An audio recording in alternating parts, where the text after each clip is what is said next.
ನಮಸ್ಕಾರ. ನಾನು ಕಸ್ತೂರಿ ಜಯರಾಮ್.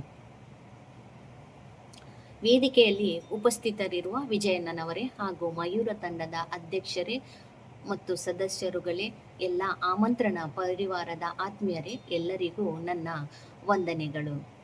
ಹಬ್ಬಗಳ ಆಚರಣೆ ನಮ್ಮ ಸಂಸ್ಕೃತಿಯ ಒಂದು ಪ್ರತಿಬಿಂಬ.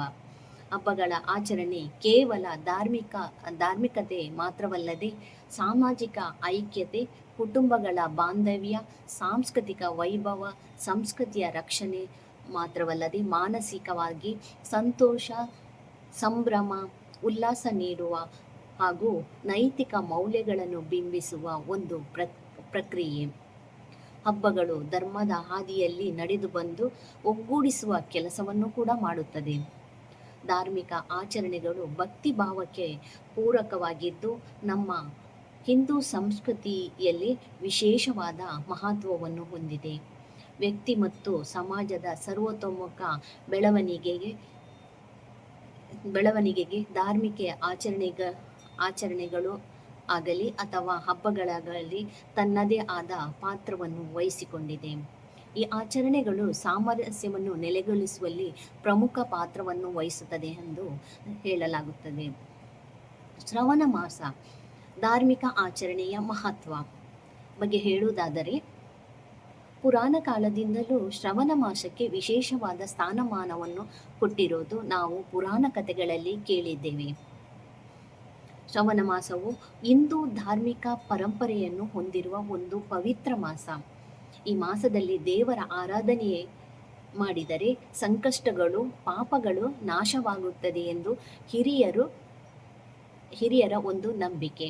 ಹಾಗಾಗಿ ಈ ತಿಂಗಳಲ್ಲಿ ವಿಶೇಷ ಪೂಜೆಗಳನ್ನು ದೇವಸ್ಥಾನಗಳಲ್ಲಾಗಲಿ ಮನೆಗಳಲ್ಲಾಗಲಿ ವಿಶೇಷ ಪೂಜೆ, ವ್ರತ, ಜಪ, ತಪ, ಹೋಮ, ಹವನ ಮುಂತಾದ ಧಾರ್ಮಿಕ ವಿಧಿವಿಧಾನಗಳಿಗೆ ಶಾಸ್ತ್ರದಲ್ಲಿ ಹೆಚ್ಚು ಒತ್ತು ಕೊಟ್ಟು ಮಾಡಲಾಗುತ್ತದೆ. ಈ ಶ್ರವಣ ಮಾಸದಲ್ಲಿ ಹಬ್ಬಗಳ ಸಾಲು ಸಾಲು. ಭೂಮಿ ತಾಯಿ ಹಸಿರಿನಿಂದ ಕಂಗೊಳಿಸಿದರೆ ಮನೆಗಳಲ್ಲಿ ಹಬ್ಬಗಳ ಸಂಭ್ರಮ.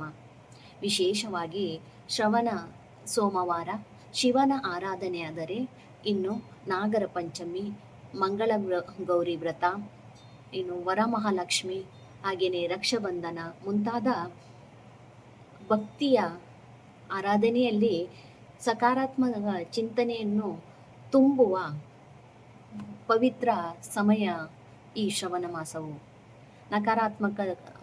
ನಕಾರಾತ್ಮಕ ಚಿಂತನೆಗಳನ್ನು ದೂರ ಮಾಡಿ ನಾವು ಚೈತನ್ಯವನ್ನು ಕೊಡುವ ಮಾಸ ಅಂತ ಹೇಳಿದರೆ ತಪ್ಪಾಗಲಾರದು. ಒಟ್ಟಿನಲ್ಲಿ ಇವೆಲ್ಲದರ ಮೂಲ ಉದ್ದೇಶ ಏನೆಂದರೆ ಪ್ರಕೃತಿಯನ್ನು ಪೂಜಿಸುವುದು ಮತ್ತು ಗೌರವಿಸುವುದು.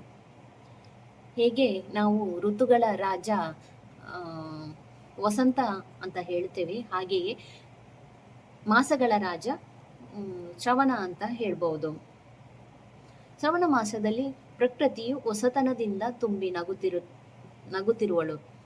ಹಾಗಾಗಿ ಸಿರಿ ಸಂಪತ್ತಿನ ಮತ್ತು ಪ್ರಕೃತಿಯ ಸುಂದರತೆಯನ್ನು ಕವಿಗಳು ಹಾಡಿನ ಮೂಲಕ ವಿಶೇಷವಾಗಿ ಅದರ ಭಾವವನ್ನು ವ್ಯಕ್ತಪಡಿಸಿ ಸಾರಿದ್ದಾರೆ.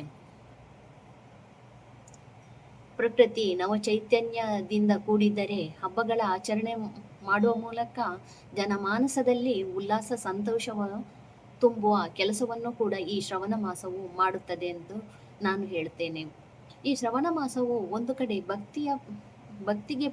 ಭಕ್ತಿ ಪ್ರಧಾನವಾಗಿದ್ದರೆ, ಮತ್ತೊಂದು ಕಡೆ ಭೂಮಿ ತಾಯಿ ಬೀಜ ಬಿತ್ತಿ ಸಿರಿ ಸಂಪತ್ತನ್ನು ಬಿಂಬಿಸುವ ಕಾಲ. ಹಾಗಾಗಿ ಈ ಮಾಸವನ್ನು ನಾವು ವಿಶೇಷದಿಂದ ಪೂಜಿಸುವುದರಲ್ಲಿ, ಗೌರವಿಸುವುದರಲ್ಲಿ ನಮಗೆ ಒಂದು ಖುಷಿಯನ್ನು ಕೊಡುತ್ತದೆ.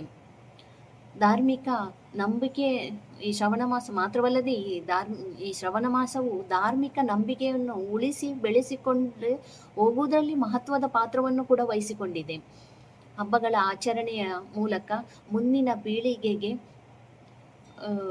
ಹೋಗಬೇಕಾದರೆ, ಮುಂದಿನ ಪೀಳಿಗೆಗೆ ಈ ಸಂಪ್ರದಾಯವಾಗಲಿ ಅಥವಾ ಅದರ ಅರಿವು ಮೂಡಿಸಬೇಕಂತಾದರೆ ನಾವುಗಳು ಅದರ ಬಗ್ಗೆ ಮಕ್ಕಳಿಗೆ ಹೆಚ್ಚಿನ ಮಾಹಿತಿಯನ್ನು ನೀಡಬೇಕಾಗ್ತದೆ, ತಿಳಿಸಬೇಕಾಗ್ತದೆ.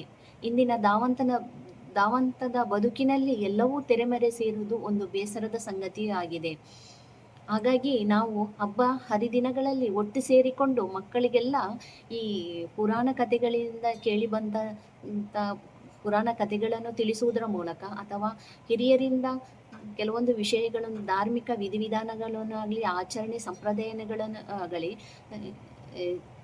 ಮಕ್ಕಳಿಗೆ ತಿಳಿ ಹೇಳಿಸಿ ಅದರ ಬಗ್ಗೆ ಗೌರವ ಹುಟ್ಟಿಸುವ ಕೆಲಸವು ನಾವೆಲ್ಲವೂ ಮಾಡಬೇಕಾಗುತ್ತೆ. ಈ ರೀತಿ ಮಾಡಿದರೆ ಧಾರ್ಮಿಕ ಆಚರಣೆಗೆ ಒಂದು ಅರ್ಥ ಬರುತ್ತದೆ ಅಂತ ನನ್ನ ಅಭಿಪ್ರಾಯ. ಒಟ್ಟಿನಲ್ಲಿ ನಾವು ಎಲ್ಲರೂ ಸೇರಿ ಹಬ್ಬಗಳ ಆಚರಣೆ ಮಾಡಿದರೆ ಆ ಹಬ್ಬಕ್ಕೆ ಆಗಲಿ ಅಥವಾ ಧಾರ್ಮಿಕ ಆಚರಣೆಗೆ ಆಗಲಿ ಒಂದು ಅರ್ಥಪೂರ್ಣವಾಗಬಹುದೆಂದು ನನ್ನ ಕಲ್ಪನೆ. ಅವಕಾಶ ನೀಡಿದ್ದಕ್ಕಾಗಿ ಧನ್ಯವಾದಗಳು.